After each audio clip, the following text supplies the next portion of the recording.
अस्सलामुअलैकुम। Study learning में खुशामदीद। आज के इस लेक्चर में हम बात करेंगे मैथमेटिक्स फ़र्स्ट ईयर की। इसमें हमने लास्ट लेक्चर सेवन्थ के अंदर जो कुछ चीज़ें थी कम्प्लेक्स के लिहाज से, polar form of complex numbers और उसके बाद जो साइन कॉस की फॉर्म में होती है उसकी बात की थी। साथ ही पोलर फॉर्म की बात की थी जो आर और टेन थीटा के लिहाज से हम करते हैं। इक्वेशन 1 जो है वो पोलर फॉर्म है आर कॉस थीटा और साइन थीटा की फॉर्म में जो थी उसको पोलर फॉर्म कहते हैं। और उसके अलावा हमने जो मॉडुलस है कम्प्लेक्स नंबर का उसकी बात की थी, और साथ आर्गन डायग्राम या इसकी जो कम्प्लेक्स रिप्रेजेंटेशन है कम्प्लेक्स नंबर की ऑन दी जो हमारे पास ये सिस्टम होता है सिंपल एक्स और वाई के, उसके अंदर बात की थी। आज के लेक्चर में हम डी मोवियस थ्योरम को की बात करेंगे और उसको यूज़ करते हुए कोई भी हाई पावर आ जाए उसका रियल इमेजिनरी नंबर हमने निकालना हो। फॉर एग्जांपल हमने 10th के अंदर सवाल किए हुए हैं कि 9th के अंदर सवाल किए थे रियल और इमेजिनरी पार्ट निकालने के लिए क्या होता है हमारे पास कि सिंपल एक वैल्यू होती है, जैसे x प्लस आयोटा वाई है उसका स्केयर है। इसका फार्मूला खोलेंगे तो आपके पास x square plus iota y का स्केयर आ जाएगा plus 2x into iota y. A square plus b square plus 2 है, तो यहाँ पे आ जाएगा x square plus iota square y square plus 2x y iota. तो आयोटा स्केयर -1 लग जाएगा, x square minus y square plus 2x y iota. तो रियल पार्ट इसमें क्या होगा, ये दोनों, और इमेजिनरी 2x वाई होगा। तो ये तो सिंपल था। लेकिन अगर आ जाए हमारे पास इस तरह से कि कोई भी पावर आ जाए, कोई n पावर आ जाए, तो उसको सॉल्व करने का हमारे पास क्या तरीका है, क्योंकि हमें स्केयर का फार्मूला आता है या क्यूब का फार्मूला आता है, उससे बड़ी जो पावर्स हैं उनके हमें फार्मूले नहीं आते। तो उसके लिए फिर हमारे पास एक फार्मूला है जिसको कहते हैं डी मोवियस थ्योरम। उसमें हम पोलर फॉर्म में लेके जाते हैं पहले इसको। डी मोवियस थ्योरम क्या कहता है जी, डिमॉइवर्स थ्योरम या डिमॉवियस थ्योरम। मैं इसको डिमॉवियस पढ़ता हूँ, आप डिमॉइवर्स थ्योरम भी पढ़ सकते हो। इट अप टू यू, और आपका जो टीचर आपको पढ़ा रहा है अगर आप पढ़ रहे हो कहीं पे तो उस पर डिपेंड करता है, लेकिन है यही चीज़। तो उसको क्या करते हैं हम, इसको पोलर फॉर्म में जो भी आपके पास वेक्टर दिया गया, जैसे x प्लस आयोटा वाई की पावर n दिया है, इसको पहले आपने x cos theta plus sorry x cos theta नहीं, कॉस थीटा प्लस और साइन थीटा में कन्वर्ट करना है। Cos theta plus iota sine theta में कन्वर्ट करना है। और इसके साथ क्या आता है, साथ इसके आर मल्टीप्लाई का। और आर कैसे निकालेंगे, वही रिजल्ट आपका जो पोजीशन वेक्टर होगा वो कैसे, x square plus y square का अंडर रूट। तो यहाँ पे क्या होगा, r cos theta plus iota r sine theta. R इसमें से कॉमन ले लें, cos theta plus iota sine theta की पावर एन। कोई भी नंबर हो सकता है, स्केयर हो तो उसका फार्मूला आता है, क्यूब हो उसका फार्मूला आता है, उससे बड़ी पावर भी हो सकती है, बटे में पावर हो सकती है, कोई पावर हो सकती है। इसको सॉल्व करने का तरीका क्या है कि ये जो पावर है वो आर नंबर की तो पावर अब जितनी मर्जी बड़ी हो वो निकाल लेते हैं सिंगल नंबर, क्योंकि ये इस पूरी वैल्यू के साथ मल्टीप्लाई हो रही है। दोनों वैल्यूज आपस में क्या हो रही हैं, मल्टीप्लाई हो रही हैं। तो आर की पावर एन आ जाएगी और cos theta plus iota sine theta की पावर भी एन आ जाएगी। अब जब ये एन को सॉल्व करना है तो हमने इस एन को सिंपल थीटा के साथ अंदर मूव कर लेना, आसान दुनिया हो जाएगी हमारी। जब आपके डिमॉवियस थ्योरम इस्तेमाल करना आपको आ जाएगा, तो यहाँ पे आ जाएगा cos of n theta plus iota sine n theta. तो आपका सवाल जो है वो आसान हो जाएगा और इससे आप सवाल को सॉल्व कर सकते हो। इसी तरह बटे वाला सवाल है, उसमें पावर एन है, उसमें भी आपने कन्वर्ट कर दिया उसको आर साइन थीटा और cos theta, theta 1 theta 2 values निकली, आर कॉमन ले लिया, उसकी पावर एन है। Cos theta sine theta 1 cos theta sine theta 2, मतलब ये प्लस में ये माइनस में।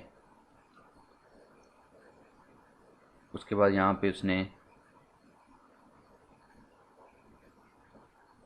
N theta n n theta two और एन थीटा टू, यहाँ माइनस एन है तो माइनस एन को अंदर मूव करवाया, माइनस एन को अंदर मूव करने से कॉस जो नेगेटिव साइन को खा जाता है उसको बाहर नहीं जाने देता, ये नेगेटिव साइन को खा गया, इसे अंदर ही रह गया। और उसके बाद आपके पास ये फार्मूला है, इसको उसने क्लोज कर दिया। ये फार्मूला क्या है, cos theta plus cos sine theta, cos theta minus sine theta, इसका फार्मूला था cos theta into cos theta two और sine theta into sine theta two. या इसको सिंपल मल्टीप्लाई करो, सिंपली मल्टीप्लाई करोगे एक कॉस के थीटा आ जाएगा और एक साइंस के थीटा आ जाएगा, जिससे वो दोनों उसको वन बना लोगे आप। तो इसने क्या किया, इसने मल्टीप्लाई किया है और रियल वैल्यू का था, इमेजिनरी वैल्यू को साइड पे कर लिया। और फिर उसके बाद फार्मूला क्या है, कॉज अल्फ़ा माइनस बीटा जो cos alpha cos beta plus sine alpha sine beta, ये वाला इसके ऊपर कॉज का फार्मूला है और ये साइन का फार्मूला है, दोनों फार्मूले यहाँ पे लिखे हुए हैं। ये दोनों फार्मूले लगा के उसने इसको सॉल्व कर दिया, क्योंकि ये आपकी मैथमेटिक्स फर्स्ट ईयर किया है। तो ये जो फार्मूले हैं अगर आपको अभी नहीं आते तो हम जब ट्रिग्नोमेट्री का बहुत बड़ा पार्ट है वो जब हम करेंगे, ये 7 चैप्टर से शुरू होता है और आगे चलता ही जाता है। फंडामेंटल ऑफ ट्रिग्नोमेट्री 9 से शुरू होता है और 14वीं तक जाता है। इसको जब करेंगे तो आपके ये फार्मूले ज़ुबानी याद हो जाएंगे। ये वाले फार्मूले लगाने के बाद उसने इसको सॉल्व कर दिया, इसका रियल पार्ट है उसका इमेजिनरी पार्ट बना दिया। ये तो एक लंबा क्वेश्चन था, एग्जाम्पल थी। अभी हम सवाल करते हैं। ये एग्जाम्पल जो है इसकी देख लें, यहाँ पे क्यूब है तो पहले आर कॉस थीटा और आर साइन थीटा किसके बराबर है, ये पहला और ये दूसरी वाली, और इसका आर निकालना है तो क्या होगा, जैसे यहाँ पे निकाला था एक्स और वाई है, ये 3 और 1 है, 3 और 1 का स्केयर लेके उसको ऐड किया, वो आपके पास 2 वैल्यू बनती है। और अगर थीटा निकालें तो थीटा आपके पास टेन इनवर्स से उसने निकाला हुआ, tan inverse of this value, जो हमने पहले किया था उसके अंदर उसका 30 डिग्री निकलता है और उस 30 डिग्री के हिसाब से उसने फिर उसको सॉल्व कर दिया। ये 3 था, ये 3 थीटा हो गया, 3 थीटा हो गया, 90 बन गया और आपका पास 8 आयोटा वैल्यू आ जाती है। अब सवाल करते हैं जी 1.3 कुछ सवाल कर लेते हैं, क्योंकि 8 मिनट पहले गुजर गए हैं और हमने सिर्फ डी मोवर थ्योरम की जो बेसिक्स हैं उनको पढ़ा। सवाल कर शुरू करते हैं 1.3, हमारी आखिरी एक्सरसाइज है चैप्टर 1 की।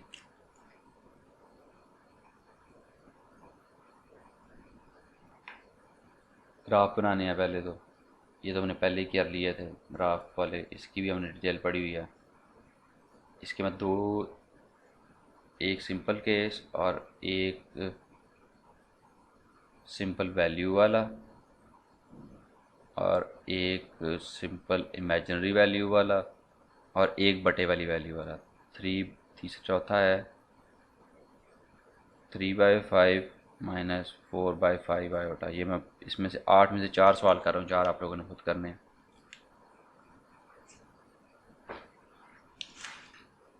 पहला सवाल लिखा ही नहीं है, कौन सा है,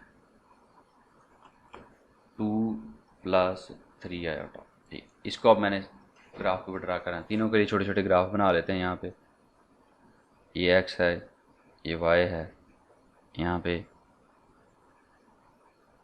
ये एक्स है, ये वाई है, यहाँ पे भी ये एक्स है, ये वाई है, और यहाँ पे भी ये एक्स है और ये वाई। और डिपेंडिंग अपॉन द स्केल हम उसकी जो बॉक्सेस हैं उनको ड्रा करूँगा। ये आप ग्राफ पेपर भी यूज़ कर सकते हो, और डिपेंडिंग अपॉन द स्केल जितनी बड़ी वैल्यू उसको छोटे स्केल में डिवाइड करके कि ये एक बॉक्स 2 को दे रहा है, शो करा रहा है, 3 को शो करा रहा है, इस तरह से आप उसको बना सकते हो। ये ग्राफ ड्रा करने की बेसिक्स हैं, ये आपको 9th 10th में बड़ी अच्छी तरह से समझाई हुई हैं, वहाँ से आप जाके देख सकते हो। यहाँ भी आपको मैं बता रहा हूँ, ये इसका जो इमेजिनरी पार्ट है वो वाई वाला होता है और जो रियल पार्ट है वो एक्स वाला होता है। तो जितनी यहाँ पे लाइनें लगेंगी 1 2 3 4 5, जितनी ज़रूरत है उस तरह लगा ले, 1 2 3 4 5। ज़रूरत थोड़ी है लेकिन मैं 5 तक लगा रहा हूँ तो ज़रा ग्राफ अच्छा लगे। ठीक है, जितना यहाँ पे डिफरेंस होगा उतना ही ऊपर नीचे डिफरेंस होगा। 1 2 3 4 5, 1 2 3 4 5। ठीक है, अब यहाँ पे 2 है, +2 है एक्स का, तो यहाँ पे आएगा, और +3 है वाई का, 1 2 3। ऊपर की तरफ ये पॉजिटिव है, नीचे नेगेटिव है, ये इधर पॉजिटिव है, इधर नेगेटिव है। तो ये जहाँ पे डॉटेड लाइन लगा के जहाँ पे ये दोनों पॉइंट मिलते हैं वहाँ पे क्या होगा, ये हमारा कम्प्लेक्स नंबर वहाँ पे होगा। ठीक है, इसका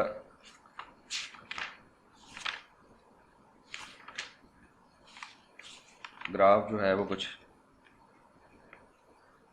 2 + 3 आयोटा है, तो इसको हम क्या करेंगे, ओरिजिन के साथ जोड़ देंगे। तो ये आपके पास इसकी एक पोजीशन वेक्टर आर कह लो, इसको ए कह लो, इसको बी कह लो, तो ये आपके पास क्या हो गया, आपने इसको ग्राफ के ऊपर ड्रा कर दिया। इसी तरह अगला है -6, ये क्या है, सिर्फ रियल वैल्यू है 1 2 3 4 5 6, 1 2 3 4 5 6, 1 2 3 4 5 6, 1 2 3 4 5 6। तो x की जगह पे 1 2 3 4 5 6 -6। तो आपके पास सिर्फ एक ये पॉइंट आएगा, उसकी ग्राफ जो है वो यही होगा।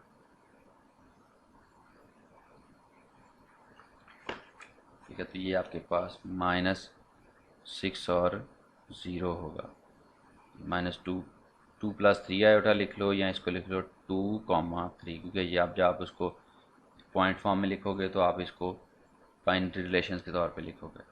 लाइन लगाओ या ना लगाओ इससे फ़र्क नहीं पड़ता, ऐसे भी शो करा सकते हो, लाइन के साथ भी आप शो करा सकते हो, इट्स अप टू यू। अब यहाँ पे क्या है, आयोटा है, आयोटा मतलब सिंपल लेटर लिखा तो 1 आयोटा, तो इमेजिनरी वैल्यू इसकी 1 है, यहाँ पे ये लगेगा ये 1, और रियल वैल्यू इसकी 0 यहाँ पे शो हो जाएगा। इस तरह 3/5 है, 3/5 आपके पास छोटी वैल्यू बनेगी 4/5 से। 3/5 जो है वो तकरीबन 0.1 से छोटी वैल्यू बनती है, तो यहाँ पे 1 है, तो 3/5 5 में से तीसरा हिस्सा, तो तकरीबन यहाँ बनती है। तो 3/5 यहाँ पे शो करा देंगे, यहाँ पे लाइन लगाएंगे, और y यहाँ पे 1 है, तो यहाँ पे 3/5 है, सॉरी नीचे जाएंगे, नेगेटिव की तरफ जाएंगे, -1 है तो -4/5 थोड़ा सा 3/5 से थोड़ा सा बड़ा होगा, यहाँ पे ऐसे शो कराएंगे। तो ये आपके पास पॉइंट आ जाएगा जिसके ऊपर ये वैल्यूज़ आप डालोगे। इस तरह से आपने ग्राफ को ड्रा करना है। ग्राफ ड्रा करने वाले सवाल आसान है, ये आप लोगों ने खुद कर लेने हैं। बाकी अब मल्टीप्लिकेटिव इन्वर्स फाइंड करना है। मल्टीप्लिकेटिव इन्वर्स फाइंड करने का तरीका आप लोगों को आता है, क्या होता है, जैसे 5 है तो उसका मल्टीप्लिकेटिव इन्वर्स क्या होगा, 1/5। ये इसकी डिटेल हमने पिछले लेक्चर के अंदर बड़ी अच्छी तरह से, ये वहाँ से आप जाके देख लें अगर आप लोगों को कुछ डाउट है। अगर आप फॉलो कर रहे हैं लेक्चर्स को, प्रॉपर तरीके से कर रहे हैं, शुरू से लेकर एंड तक कर रहे हैं, तो ये आपको डाउट आना ही नहीं चाहिए, क्योंकि यही बात हमने पिछले लेक्चर के अंदर बड़ी डिटेल के अंदर डिस्कस की। अब ग्राफ ख़त्म हो गया, अब क्या है, MUL multiplicative multi inverse. Multiplicative inverse हमने फाइंड करना है। अगर सिंपल नंबर हो तो इन्वर्स उसका 1/, कर दें तो बन जाता है, लेकिन ये इमेजिनरी नंबर्स हैं, इसके अंदर जब कम्प्लेक्स नंबर इसके ऊपर 1/, करेंगे तो आयोटा वाली वैल्यू नीचे चली जाएगी, जो कि नॉट रिक्वायर्ड होती है हमारे सोल्यूशन के अंदर, तो हम उसको फिर आयोटा को नीचे से ख़त्म करते हैं, रैशनलाइज करते हैं। तो पहला सवाल है -3 आयोटा, दूसरा है 1 - 2 आयोटा। जो तीसरा और चौथा है ये बिल्कुल सेम है, -3 है, -5 आयोटा है, और 1 2, जो 1 2 लिखा हुआ है ना चौथे सवाल का, वो है 1 + 2 आयोटा, क्योंकि ये उसको बाइनरी रिलेशन की फॉर्म में लिखा हुआ है, और ये जो है ये आपका मैथमेटिकल फॉर्म में प्रॉपर प्लस के साथ लिखा हुआ है। तो इसमें परेशानी होना, 1 और 2 क्या है, ये 1 + 2 आयोटा ही है। जब 1 - 2 आयोटा कर लेंगे तो 1 + 2 आयोटा करना आसान हो जाएगा। अब इसका क्या करना है, मल्टीप्लिकेटिव इन्वर्स फाइंड करना है। मल्टीप्लिकेटिव इन्वर्स, इसको अगर मैं m रख लेता हूँ -3 आयोटा को, तो 1/m या m इन्वर्स क्या होगा, 1/-3 आयोटा। अब ये 1/m तो इस तरफ लिखेंगे, ये वैल्यू आयोटा नीचे आ गया। अब आयोटा नीचे से ख़त्म करने के लिए क्या तरीका होता है, हम इसका कॉन्जुगेट लेते हैं और उसको ऊपर नीचे मल्टीप्लाई कर देते हैं। -3 आयोटा का कॉन्जुगेट लें तो वो +3 आयोटा हो जाता है, और +3 आयोटा को ऊपर और नीचे मल्टीप्लाई कर दो, तो 3 आयोटा को 1 से मल्टीप्लाई करोगे 3 आयोटा ही आ जाएगा, और -3 और +3, ये आपके पास -9 आ जाएगा, और आयोटा का स्केयर आ जाएगा। तो यहाँ पे 3 आयोटा ओवर -9 × -1, 3 वन ज़ार 3, 3 3 ज़ार 9, तो यहाँ पे आपके पास आ जाएगा आयोटा ओवर -3 और -1 है तो +3 हो जाएगा iota over 3। This is the answer of this question. ये इसका मल्टीप्लिकेटिव इन्वर्स है -3 आयोटा का। इसको आपस में मल्टीप्लाई कर लो, पानी आंसर आता है। क्योंकि आयोटा आयोटा से मल्टीप्लाई होगा, आयोटा स्क्वायर होगा, -3 1/3 से मल्टीप्लाई होगा तो 3 3 से कट जाएंगे, -1 -1 +1 आंसर आएगा। 1 - 2 आयोटा को उल्टाएँ, 1 - 2 आयोटा नीचे आ जाएगा। इसको भी -2 आयोटा का कॉन्जुगेट लें तो 1 + 2 आयोटा आएगा। 1 + 2 आयोटा को ऊपर और नीचे मल्टीप्लाई कर ले तो ऊपर 1 + 2 आयोटा आ जाएगा और नीचे 1 - 2 आयोटा इंटू 1 + 2 आयोटा आ जाएगा। ये क्या है, पहली वैल्यू दूसरी वैल्यू सेम है तो ये वाला फार्मूला है a - b और a + b, तो क्या होगा a² - b²। 1 + 2 आयोटा 1 का स्क्वायर -2 आयोटा का स्क्वायर, 1 + 2 आयोटा ओवर 1 - 2 का स्क्वायर, 1 - 2 का स्क्वायर 4 और आयोटा स्क्वायर की जगह पे -1 लगा देंगे तो आपके पास 1 + 2 आयोटा माइनस प्लस 4 1 ज़ार 4, 1 + 4 आपके पास 5 हो जाएगा। 1 + 2 आयोटा बटा 5, तो इसको मैं ऐसे लिख सकता हूँ